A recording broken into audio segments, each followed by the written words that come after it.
عبدالعزیز صاحب السلام علیکم کے بات کہہ رہے ہیں، شیخ اللہ آپ کو حفاظت میں رکھے، حسد کرنے والوں سے محفوظ رکھے۔ شیخ آپ کو دیکھ کر بہت خوشی ہوتی ہے، اللہ تعالیٰ آپ کو اور ہم کو سب کو اسی خوشی کے ساتھ جنت میں جمع فرمائے۔ تو کہہ رہے ہیں بہت خوشی ہوتی ہے۔ شیخ سوال تھا کہ کوئی عمل کیسے ثابت ہوگا کہ یہ عمل سنت ہے یا بدعت؟ شیخ قرآن و سنت کی روشنی میں جواب دیجئے۔ دیکھیے سوال ان کا بہت قیمتی ہے، پہلے انہوں نے دعائیں دی ہیں، اللہ رب العالمین ان دعاؤں کو ان کے حق میں بھی قبول فرمائے۔ سوال بہت قیمتی ہے کہ یہ کیسے ثابت ہوگا کہ یہ عمل سنت ہے،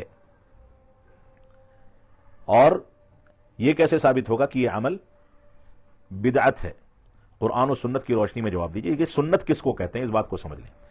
سنت کہتے ہیں ہر اس عمل کو جس پر قرآن و سنت اور صحابہ اکرام کے اقوال کی دلیل موجود ہو، یعنی وہ عمل جو ثابت ہے کہ یہ عمل کیا جانا چاہیے اور اس پر صحیح دلیل موجود ہے، وہ عمل سنت ہے۔ اور بدعت کہتے ہیں اس عمل کو جو دین کے نام پر انجام دیا جاتا ہے لیکن اس عمل پر قرآن و سنت کی کوئی دلیل موجود نہیں ہے، یہ فرق ہے۔ تو سنت جو ہے ثابت شدہ عمل، اللہ کے نبی صلی اللہ علیہ وسلم نے جس کو انجام دیا ہو اور صحابہ اکرام نے جس کو برت کر کے دکھایا ہو، اور قرآن مجید سے بھی اس کی دلیل ملتی ہو یا نہ ملتی ہو، بہرحال اللہ کے نبی صلی اللہ علیہ وسلم سے دلیل موجود ہے تو یہ ضروری نہیں کہ قرآن سے بھی اس کی دلیل موجود ہو، صحابہ اکرام کا عمل اور عملی تطبیق اس پر موجود ہو۔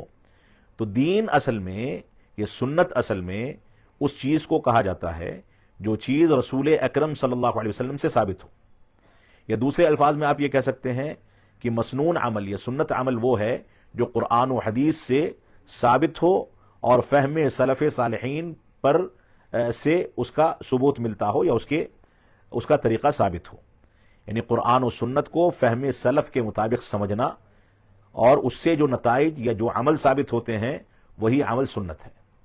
اور جو چیزیں دین کے نام پر انجام دی جاتی ہیں لیکن اس کی دلیل موجود نہیں ہے، نہ عمل صحابہ سے، نہ قرآن سے، نہ سنت سے، تو ایسی صورت میں وہ عمل بدعت ہے اور اس کو انجام دینا ہلاکت کا باعث ہے۔